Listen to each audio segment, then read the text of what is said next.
If your business can't pay a living wage, is it a failure? Do Republicans deserve to lose if they aren't pro-life? Is foreign aid in the U.S. interest?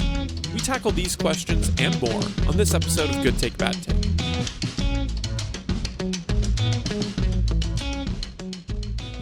Hey friends, welcome to this episode of Good Take, Bad Take. This is the show where we go through the internet to find the absolute best and worst takes, and we try to grade them or break down what is right or wrong about them. My name is Donald. I'm here with my co-host, Britt. As a reminder, give us a like, comment, all that good stuff if you can. Helps us out a ton. And you can follow us at Good Take, Bad Take Pod on Instagram and Good Bad Take Pod on Twitter and YouTube. Without further ado, we're getting into the takes. So the first one is a tweet for Washington's Alliance for Innovation, and then a reply to that. So the original tweet from the Alliance for Innovation reads, there's an image attached. Tell the city council, fix the delivery pay ordinance. And the text alongside it says, due to the extreme policies of the Seattle City Council, consumers can no longer afford delivery, putting drivers and small businesses out of work. We're asking for your help to fix this delivery pay ordinance to save our Seattle community. And the reply, which is the take we will be grading, reads, if your business can't pay a living wage, it's a failure. You are a failed business owner. All right. What do you make? Yeah, so a little bit of background on this. A while ago, Seattle City Council passed an ordinance that basically forced these food delivery companies to pay, I think, the equivalent of like $21 an hour to their drivers. And in response to that, because money has to be made, the delivery companies ended up adding on a surcharge to kind of make up that gap. And so basically this ended up in lots of consumers complaining. They're like, oh my goodness, like if I want to order $8 worth of tacos from Taco Bell, it's going to cost me $30, after fees and delivery and all that stuff. And people were upset. So this Washington for Alliance is obviously trying to get people to sign on and tell the city council to stop it. There's this concept of like a living wage, and like, what is the what is the standard for that? How do you consider what a living wage is, and who gets to set that? And I don't really like looking at it from what the living wage is, like it's like, okay, well, is a living wage the equivalent of what requires to live in Uganda versus living in South Africa versus living in, Sicily and Italy or in New York or in Seattle? It's like, yeah, that's kind of a different thing in different places. And I think a better signal for what constitutes whether a business can actually succeed or not at the prices they're charging, at the wages they're paying, is whether people actually want to work for them in the first place. Because people that choose to work at a job are saying, hey, all the other opportunities that are out there that are available to me that I am qualified to do pay less or have less advantages than this one that I am choosing to take on. The real minimum wage is zero, because when a business goes out of business and no longer is able to provide the services, there are also no more jobs. The jobs are not provided anymore because there is no need for that value to be created. And so, if a business can't pay a living wage, I would prefer to say like, hey, if a business can't pay what people are willing to work for, then yeah, it's going to fail and they're going to have to charge more. You could also just flip this around on consumers, and it's like, yeah, consumers are not willing to pay the prices that the city has now leveraged onto these delivery companies. And, there's kind of this like reckoning that has to happen with people and consumers. Like, you can't have it all ways. You can't have people paid, crazy amounts of money that are arbitrarily set by governments that have no actual relation or incentive to figure out and calculate what is proper, nor do they actually have the knowledge or the wherewithal to do so. And now also have prices be at an affordable or desirable rate. Like, you can't have both of those things at the same time. You kind of have, if you choose and commit to freedom, you can actually probably get the best of both worlds. But if you're choosing to arbitrarily set one or the other, you're going to end up with an imbalance that results in everyone being upset. And one of my biggest gripes about like these delivery companies, and this is just symbolic of like our culture in general, is that like we want the ability to call from, or not even call, to go on our smartphone, use the internet, send a signal to space, and have that signal come back down from space to someone else's phone, and then have them go to a place, get food that is made by someone using their car, and then drive it to us without us ever leaving the couch. And we want that to basically cost nothing additional to what the food costs. But it's like, well, that's just not that's just not the actually like reality, right? Like there's so many costs associated with that, from the fact that you had to launch a satellite at some point to get the internet, to the ongoing cost of maintenance for that internet, to the ongoing server cost of processing that data, the food, the gas, the vehicle maintenance, all that stuff adds up into something that is aggregated into a cost for you. And basically, none of these rideshare and food delivery apps ever make any profit, because the expectation of consumers and the desire don't actually match up. And the amount that, like, the only reason that it was working in Seattle, that you could have some of this convenience, was because they were able to charge, whatever they're going to charge, and drivers were willing to work for whatever they were willing to work for. Now, when you add this arbitrary like fee on top of it, suddenly there are no consumers that want to pay for it. And now the drivers are actually upset. If you go look online, it's really funny. The driver's like, oh yeah, like I'm now out of a job. I used to be able to, like, it kind of sucked, and I wasn't making $21 an hour, but I was making 16, and I could work basically full time. Now they make $0 an hour because there's no one actually ordering any food, because it costs, like I said, $30 to order $8 worth of Taco Bell. Yeah, the problem that you see with a take like his, which says, if your business can't pay a living wage, it's a failure. I mean, you also have to ask, like, what does pay a living wage mean, in every context? Does that mean, for instance, if I hire anyone to do any job of any value, it has to, at minimum, be this arbitrary price that you've given?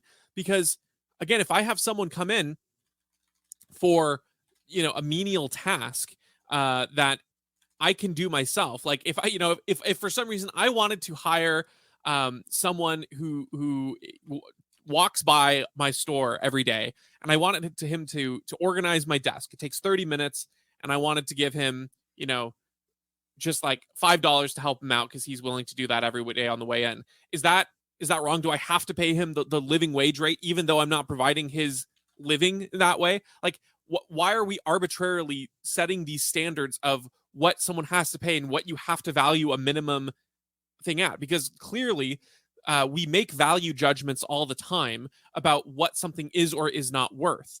And so if it is not worth paying, let's say, if I had to pay minimum, like an hourly rate of like $20 an hour, and it's not worth it for me to pay $10, then that just doesn't happen. It doesn't mean that the value of my, of wiping my desk off, it doesn't mean that's changed. It doesn't mean that is now suddenly worth more or less. It just means that I'm not able to effectively have the most efficient manner for that to be done at the price that it's worth. The value of it still is the same. The only difference is whether or not you are artificially imposing basically me to do it myself, or if I can agree for someone else who also agrees at that price to do it. It's just a restriction on what you are allowed, or it's just forcing you to do things basically that could be done more effectively and efficiently by other people cooperatively.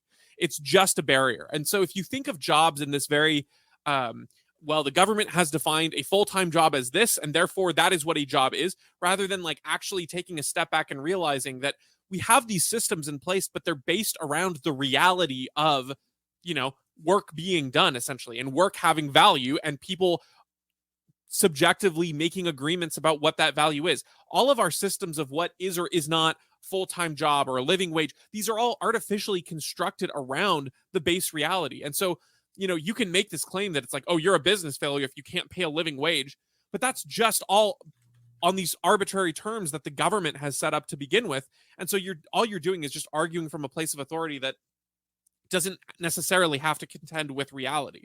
And I'm not saying that whatever minimum wage is set to is 100% always off the mark and like would never make any sense as to us. Like there are calculations of why they come up with the numbers they do, but you also have to recognize that those calculations, again, it's like that is a framework for the base reality of subjective measurements that we make as individual humans. The government is not this one entity that actually controls reality or controls how people think and feel.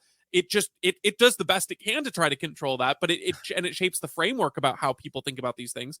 But ultimately, the reality of how you value something and what people are willing to do, that is up to individuals. So when you're talking about, oh, you're a business failure if you can't pay a living wage, but pay a living wage for what job? Like, again, if you choose a very menial task and you want to pay someone who's willing to put very little effort and because it's a low effort job and it doesn't take a lot of time out of them, and you're willing to pay them a low amount, does that have to be living wage? Even if they're not wanting a living wage out of it, that's a really dumb way to judge whether or not a business is failing or not. Because again, like, it's just, if you can't afford to pay a living wage to whom, for what jobs, for what value? There's so many different factors that go into that. The other thing is, all the people who get hurt are by these unintended consequences are it's consumers, obviously, because they don't want to pay the fees and so they don't get the service. It's the drivers because they don't get the business, but it's also the restaurants, right? And that's one of the reasons that the Seattle City Council is considering I think they are reconsidering this policy, is because the restaurant industry in Seattle has been devastated by it. And restaurants are one of the lowest margin businesses, period. They already run on razor thin margins. So the idea that, like, if your business can't pay a living wage, it's a failure. It's like, ask the small business restaurant, whether or not they would prefer or not that these Uber services are doing their job. And the answer is clearly everyone except for the people who are sort of wringing their hands about it. Everyone who's actually involved wants these things to exist, wants the businesses are relied upon, the businesses rely upon these services, so they thrive. The workers themselves get actual work, and the consumers get their good. The only people who benefit from this are the few who stay in, and for the policymakers who get to say, "Hey, I passed this thing, and it sounds and feels really good." It's just another policy that feels good, but doesn't actually help the stakeholders, and the unintended consequences are devastating. Yeah. Again, you can argue, oh, this is, the massive VCs investing in things like Uber. Even if they're not profitable, they have the money to pay them. They could do this, but they're not the ones who are paying the ultimate price. At the end of the day, just financially speaking, it's usually the restaurants and then the drivers who are thereby not employed because there's fewer demand. But the restaurants, if you're looking again at the collateral prices of people who are losing actual dollars and still employed, it's the businesses that are already running on razor thin margins. Yeah. That's what's so interesting about, like, this entire realm of things like wages and jobs and how it relates back to the Federal Reserve and the printing of money, because people, like, this person's instinct, and we've talked about this before, is correct. Like, something is wrong, right? Yeah. Like, if someone is working very hard and they're doing a lot of stuff, and maybe they're even doing stuff that does generate value. Like, you and I would agree that, like, just because you work hard doesn't mean that you've generated value, but there is value in delivering food to someone, and people work really hard doing that. Why is it not possible for them to make money? And it's like the actual cause of this entire problem is so far removed that the people who critique it and have issues with it and complain about what's going on, they blame the businesses for it, and then they prescribe the actual cause of what makes this all happen as the way to remedy it. So they're like, well, businesses should pay a living wage, and if they can't pay a living wage because we need them to exist, then we need to subsidize them. Well, how are we going to subsidize them? We're going to print a bunch more money. And now we're back right into the whole scenario that we've been in the first place. And you were kind of mentioning some stuff about, like, VCs and the way they fund this and all that. That's another spinoff of the Federal Reserve and these issues, and that there's no way for someone, if you make $50,000 a year, and let's say you're living debt free and you're able to put away 20% of your income or something like that, which is awesome. If you're putting that in the bank in 20 years, like, all that income that you put in there will basically have zero purchasing power if you just leave it there. Now, because of the interest rate, because of the way that the Fed manipulates those rates and prints money, your money has less and less purchasing power every single year. Now, if you scale that up to, institutional investments, like, suddenly people that are investing, these VCs and hedge funds and people that manage retirement accounts and all these different places, they have to invest in things that have crazy growth because they have to outpace the inflation rate and how it destroys money. Because if they're not outpacing it, then they might as well be setting their money on fire.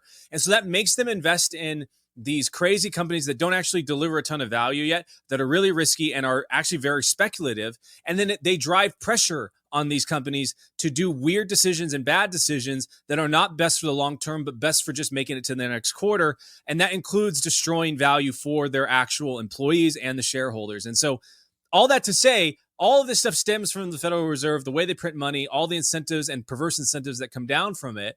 And we're not going to get out of it by leveraging more top-down bureaucracy that is supposed to make calls for the best of all of us, because that's what started this all in the first place. Yeah, well said. Okay, our next take comes from Joshua Smith. He tweets, if the basic the basic right of life for unborn babies is a losing issue for Republicans, then Republicans deserve to lose. Simple as. All right, what's your take? That's a great take. Like, what was it? Republicans are just Democrats driving the speed limit and all that. Or I saw someone else put it as I think it was Matt. I can't remember his last name, but Democrats are the gas pedal and Republicans are the brake. And Yeah. it's really they're both, Republicans and Democrats are on the gas pedal of just destroying human flourishing in general, and that's because they are part of this institution of government where they get to tell other people what to do, and that is inherently against actual life. I saw this guy, his name's Gabe Finocchio, on this podcast called The Reactionary Christian. He's like, yeah, I don't even try to call myself pro-life anymore. Like, I call myself anti-abortion. That's how he's like, we need to not even just say pro-life, because that doesn't encompass it. We need to say we're actually against the murder. Abortion is murder in every instance, regardless of whether it is for rape or incest or just for the convenience sake.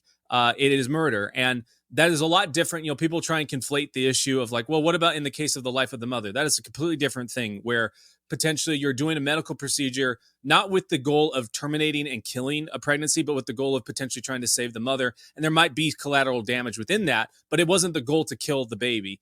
In all these other instances, it's literally the purpose of destroying another living human being for the purpose of that human being not existing in the first place, not to save something. And so of all the things for Republicans to stand strong on, you would kind of expect okay, maybe you're going to get wishy-washy and have conflated interest with, the way we tax and the way we do wars and do all these other things. But this is back here at home. These are our own kids. These are the people that are going to be the future generations of America, the most innocent and helpless life that you can possibly have. And Republicans, the party that is supposed to be on the side of that and traditional values and hold that sacred, can't even do that. Right. And if they can't even do that, then yes, they deserve to lose. And Josh Smith, I believe, says that he's the only he's the only unapologetic pro-life candidate in the presidential race. And he might be right. I'm not familiar with all of the libertarian candidates, but I think he's awesome for that, at least. Yeah, no, I agree. And it's, you have to think about the different weights and values that you hold. And frankly, I would say if you're a libertarian and your ultimate value, if you're a liberty fan in general, and your ultimate value is freedom over life in the certain context, you need to reevaluate. And how you define those certain things matters. But ultimately we all recognize that when you say that you have an individual right, these negative rights are not rights that you can impose and impede on someone else. And so ultimately, when you're talking about freedom and negative rights, the base of that is living and being, having your own existence, to not have other people impede that existence. And so ultimately, when we talk about freedom, we are talking about freedom to live. And so that should be the ultimate apex goal. And if Republicans who don't even have sort of the conflict of ultimate rights, because they don't defend all of your rights all the time, if that's not even a conflict for them, it's very odd to me that they have this seeming, conundrum of not being able to stand up for the right to life. Because the Republican case for pro-life is in some ways a little bit simpler, a little bit more straightforward than the libertarian case. I would argue the libertarian case is better, but it, if you're a Republican, you're broadly speaking, you would say, there are justified cases for the government to make laws to protect people and their rights, and this is one of those cases. That's it. That's the case. And if you're not even able to say that, in the most egregious example of an innocent person's rights being violated, and that your whole thing is you don't have a problem with the government stepping in and making a law to protect the helpless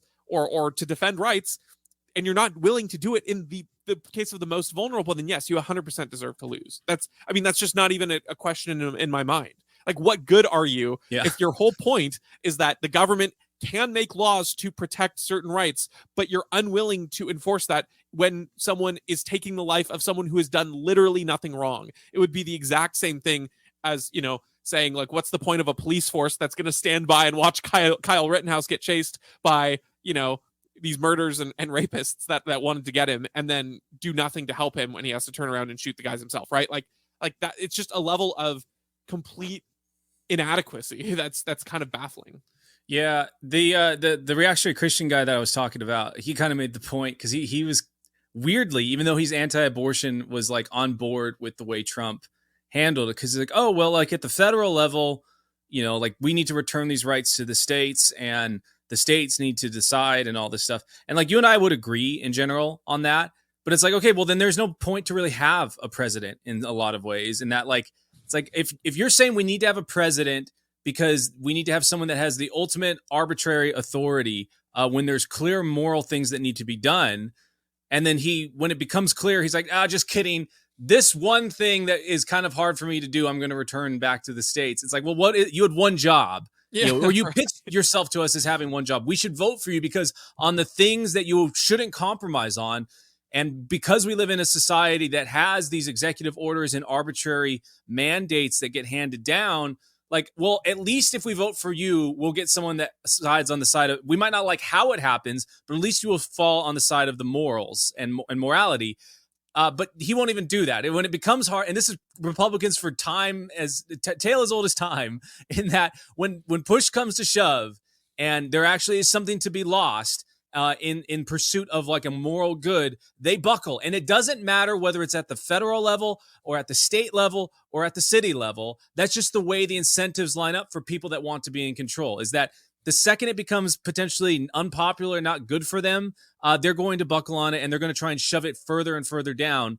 And in some ways that's okay, because it's like, well, we need to change the individual thought, right? But that doesn't mean we're not going to vote for you then, right? Because the only reason you can get us to vote for you is saying, well, at least we're going to do it when it comes down to it, when it comes down to, these really hard decisions. But they've demonstrated on the most important of issues that they can't do that. Yeah, I think that, I was having discussions with some people recently just about the almost the pro-life industry on the political spectrum, and how discouraging it can be to see this issue constantly being used as this.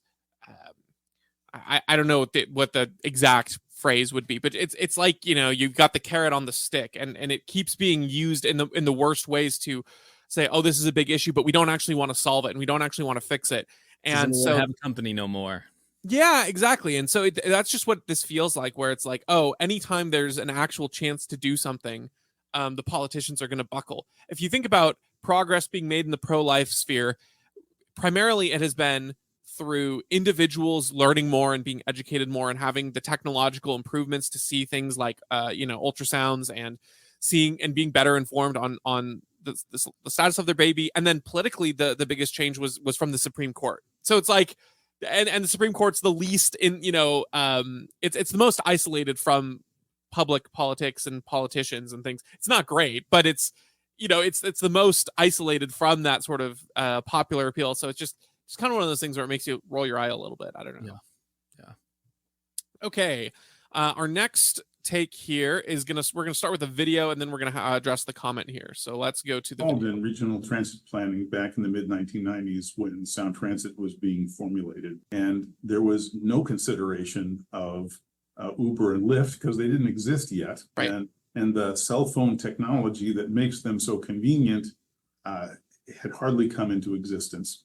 This is an example of how much things can change over 20 years' time. And looking to the future, it is highly probable that some kind of autonomous on-demand vehicles will become available.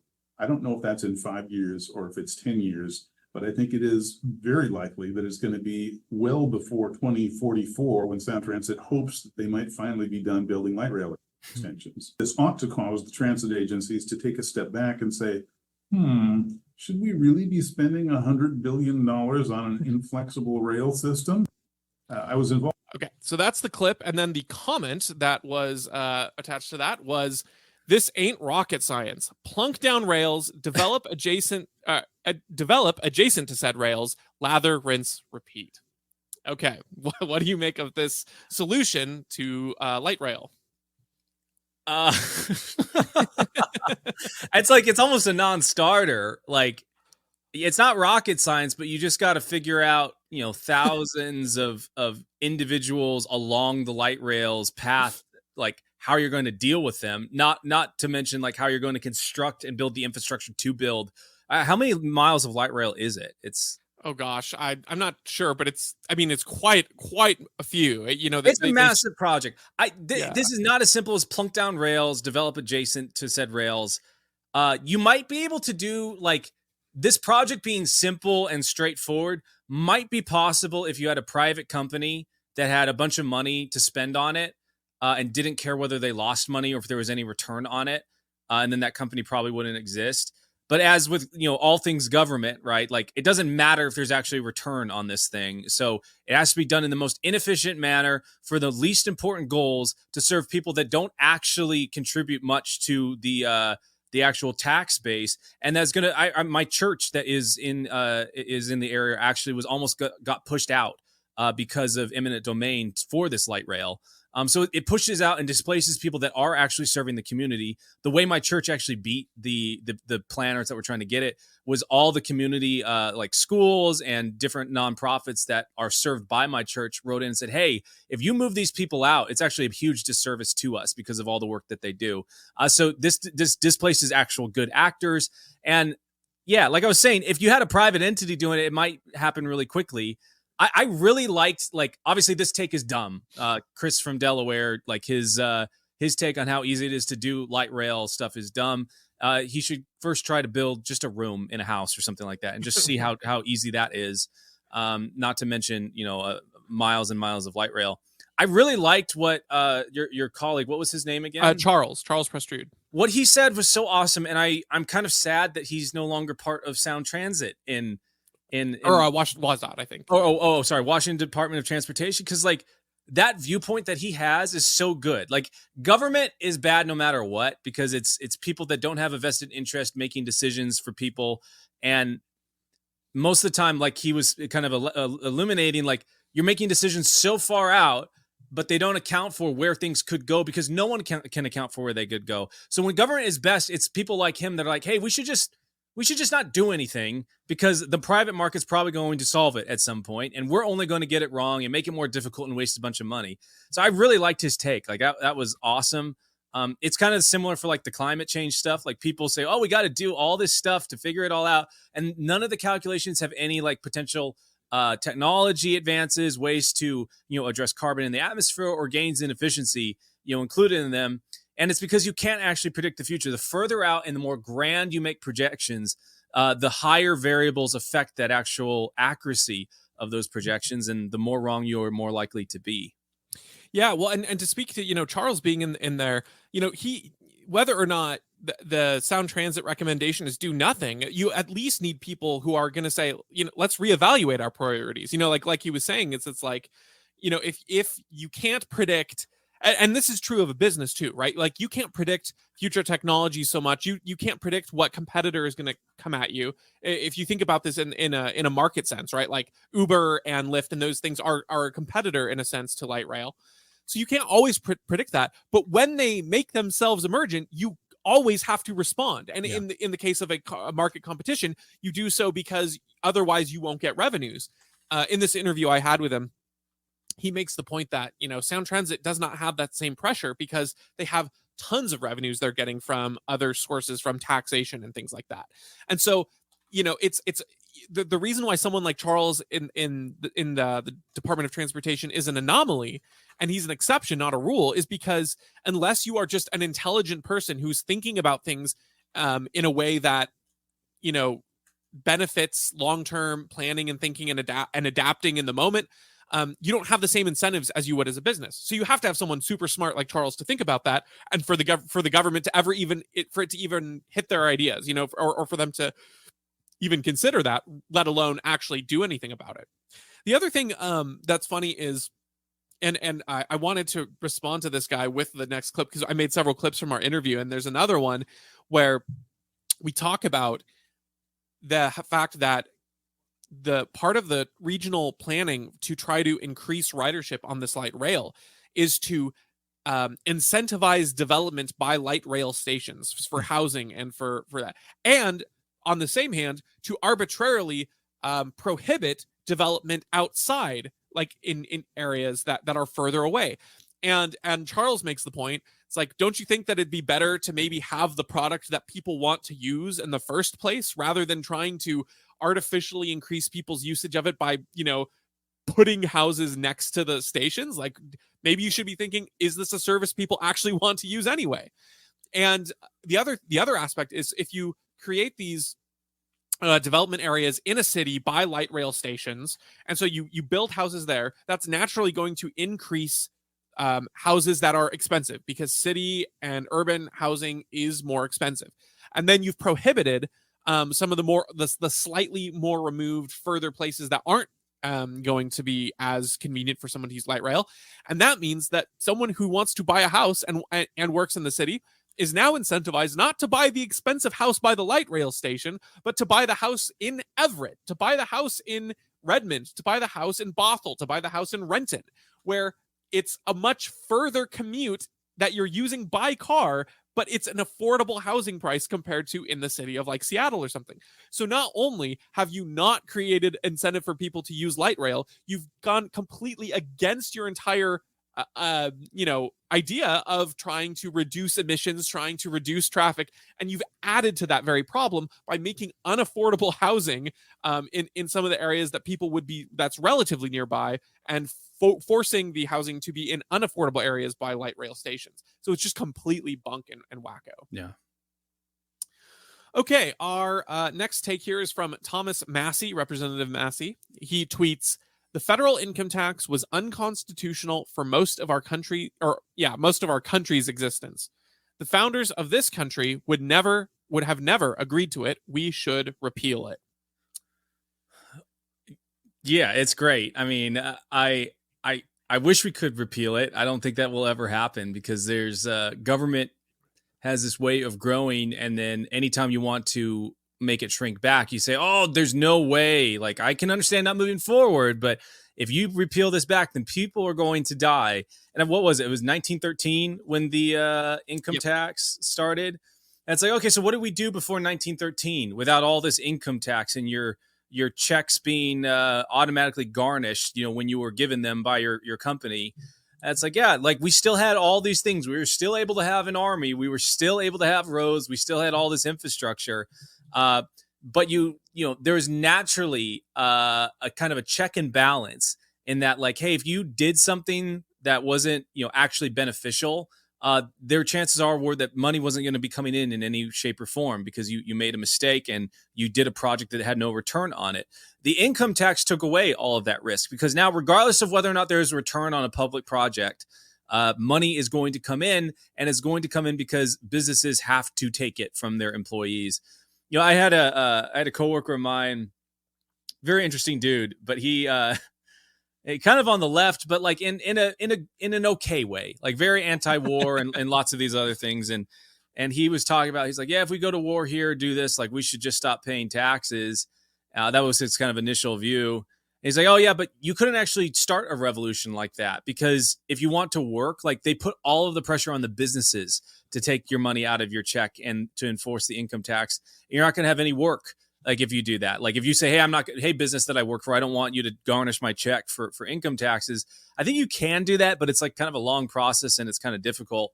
And no business is going to want to have to jump through the legal loopholes and things that you would have to do for that. So you make it impossible to earn any money without paying tribute to the government. And I first heard this from Dave Smith, the comedian and political podcaster, but he heard it from Scott Horton. It's like, hey, imagine if you had China and they somehow were able to take over the United States. They were an invading force. And then they said, hey, we're going to make it a crime to work. And we're not going to make it, that we're going to put you to death or anything like that. But anytime you work, we're going to take 30% of whatever you generate. That's the fee for it. Like, of course, all of us would be like, oh yeah, this is so awful. Like what an awful thing to do. And everyone realizes that when you tax something, you are disincentivizing that thing. That's why here in Seattle, we have that, like that soda tax or whatever. And so it's sugary like, beverage tax. yeah, sugary beverage tax. So it's like, hey, we know implicitly that if you make something harder to do, there be a fee or penalty for doing it, that people will do it less. And so what are you doing when you tax work? You're making it so people are incentivized to work less or work in a way that is dishonest or in a way that is not productive. So it's just, yeah, the income tax is terrible. All taxes are terrible, but the income tax definitely chief among them. Yeah, the other thing about it, he says the founders of this country would never have agreed to it. That is true, and I would also, I can't say this for certain, but I would hazard a guess that most of the people who voted for the income tax in 1913, they also probably would not agree with the modern iteration of it, because I think that a lot of people in government are naive and they have sort of the best intention type attitude towards things. And because of that, I think that a lot of them when they would approve this, is like, well, this is a tax that only affects like the top, I think it's like the top 3% of Americans or something like that. Is, this is like a 1 to 6% tax that, it affects over $3,000 and like over $500,000 at 6% or something like that. So, relative to the age of inflation, it was a pretty small percent of Americans that were even paying federal income tax. And of course, these things always expand. They always grow because they're like you said from the get-go, right? Like we shouldn't expand it, but we can never go back. And that's true with these kinds of income taxes. In Washington, we're starting with a capital gains tax, which every taxing authority in the world considers an income tax. Washington State says it's an excise tax because they don't want to tell you it's an income tax. And all the people are, oh, it's just on the top percent. It's just for the wealthy. And it's like anyone who has a brain bigger than a pea can like look at history, look at the trend of everything related to taxation and governments, in particular with income taxes, and see they always grow, they always expand, they always grow to more. It's the case with California's state income tax too, one of our nearby neighbors whose policies we always seem to be following 10 years late, unfortunately. And so it's frustrating because not only I think is Thomas Massey right that the founders wouldn't have allowed this. I think that the people who supported the original income tax amendment would not even like it in its current iteration. I don't know if I can positively say that, but I'd be willing to wager. Didn't they say it was temporary too?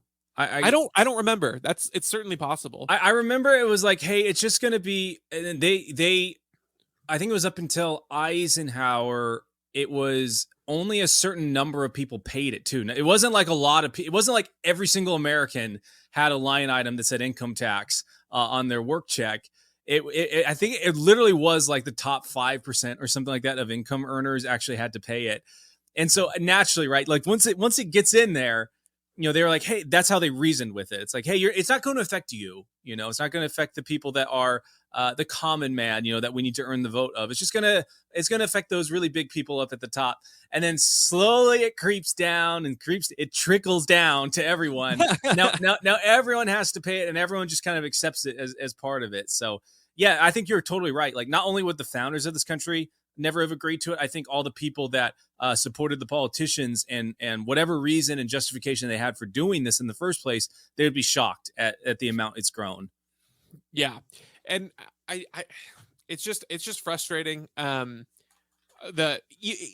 temporary tax thing you bring up, I think I'm sure I've mentioned this before, but it makes me think of how I would get frustrated in particular with local taxes and local levies because of the trick they always play where on your ballot it'll say, do you want to support this levy for, school children and firefighters and policemen or whatever? And usually, the expenses for some very expensive thing that they don't actually need. And they'll say, this is only a temporary measure. This is only a temporary tax. And then when it comes up for a vote next time, they're like, this is an existing tax. You're not even paying a new tax here. Just, do you want to continue this levy? Like, like it's not even a new tax. And so that's how they always get everyone is it's like, when it's new, it's only temporary. And then once it's temporary, it's not, this won't be around. You're already paying this, so it's okay. And it's just so frustrating. Yeah. Okay, I think our last take here comes from Ben Shapiro, classic giver of takes for us. He tweets, foreign aid should be treated like defense spending. If it's good for U.S. interests, it's worthwhile. Strong, robust allies are in America's interest. Someone should explain why it is in America's interest to cut off aid such that Russia overruns Ukraine and Iran dominates the Middle East. All right, do you want to be the explainer here? Oh my goodness, it's such a bad take, and I might be wrong on this, but I thought that Ben Shapiro was pretty much against us funding the Ukrainian war when it initially popped off. And then obviously he's had to, and I might be wrong about that, but I'm surprised to see him say that here in some ways, but I'm also not surprised in that he would have to take that position because his beloved Israel, which he is actually wants to prop up, he would be in violation of all the facts and logic that he has if he supported it for Israel but not for Ukraine. So at least he's trying to appear consistent. His little first bit that foreign aid should be treated like defense spending. Yeah, it should be. Like, we shouldn't spend on it at all. I think it was Ron Paul talked about, like, you could defend the United States with a couple good submarines on each side of our coast. We are naturally positioned in a really good spot that we can defend against most foreign threats because we've got a big freaking ocean between us and all of the other major land masses. But let's just say, let's grant his point. Like, we should treat foreign aid like defense spending, and the primary vector for which we measure that is if it's good for U.S. interests. And it's like, okay, all of the defense spending or foreign aid that we've given to Ukraine and all of NATO countries, and then we've given to Israel, and then we've done for all these crazy things, like, let's look at where it's gotten us. If you look at where it's gotten us with the Ukrainian stuff, now Ukraine is being overrun and destroyed by Russia. Hundreds of thousands of people have been displaced or killed. The average age of a Ukrainian soldier is 43, and we constantly are in under the threat of some crazy proxy war or nuclear exchange with Russia because of all the ways that they've heightened all of the just the overall temperature in that region of the world. We literally put NATO up against Russia's border, not the other way around, and we made it like basically unavoidable for Putin to not do something at that point. I'm not saying that it's good or justified or that I like what he's doing, but it's understandable, and you can at least, if you look at it from his position, understand that.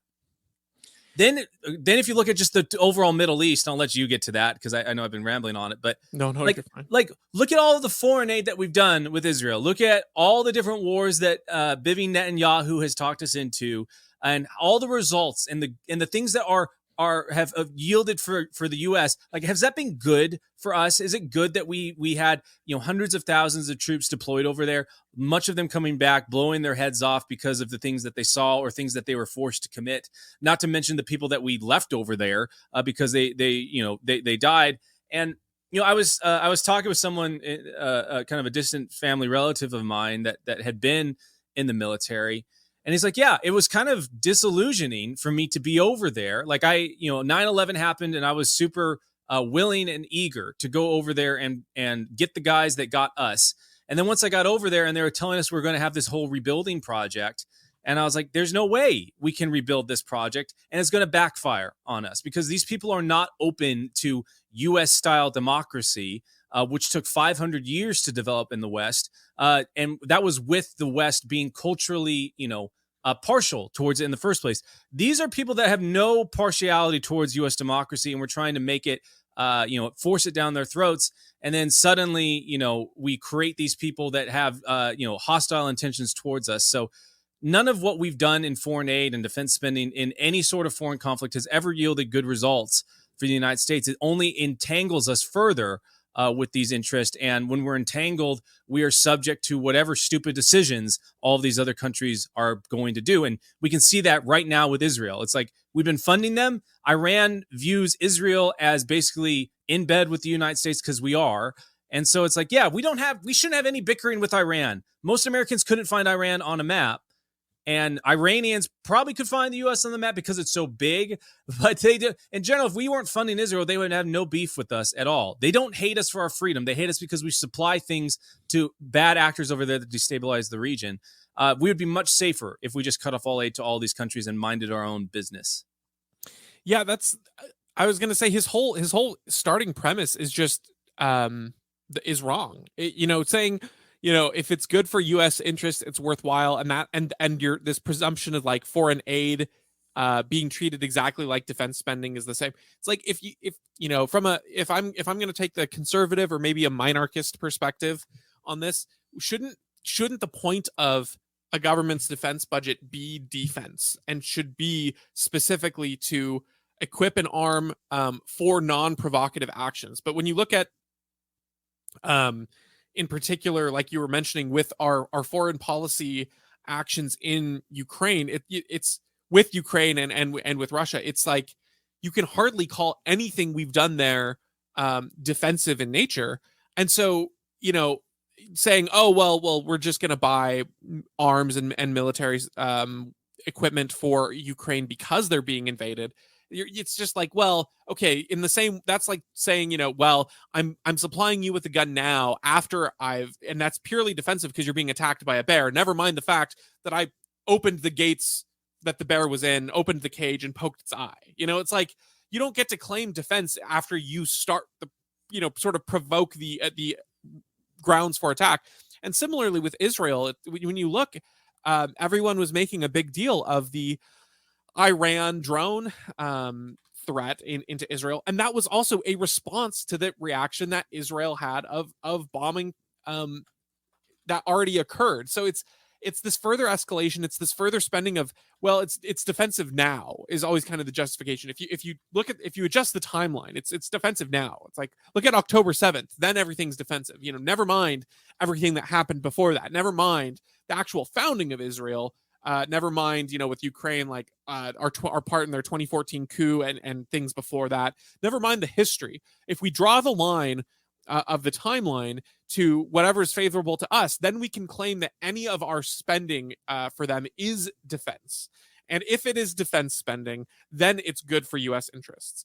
But money is, and the other thing about this too is it's like money is only one part of the problem. I agree with not funding and sending out foreign aid, but part of that, one of the things that we kind of talk about thematically is that money is just a representation of effort and value and action in a sense, right? Like when we at its best, a dollar represents the value someone put for a thing or an action or some generation of value or some acquisition of value.